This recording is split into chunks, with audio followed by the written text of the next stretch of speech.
Hello everyone, my name is Gaurav and welcome to my course Getting Started with PySpark 3. Apache Spark is one of the most widely used analytics engine, as you all know.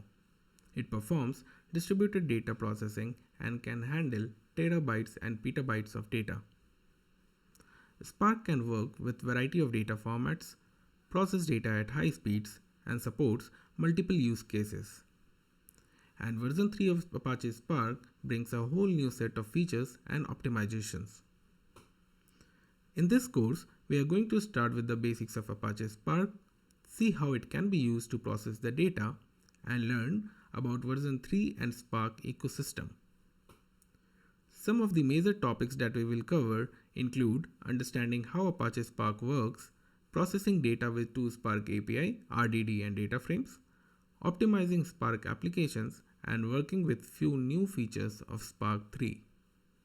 Also, we will see how to use it in Delta Lake for streaming and batch data in the cloud. By end of this course, we will have the skills to work with Apache Spark and build optimized data processing solutions. Before beginning this course, I would recommend being familiar with the basics of Python and SQL.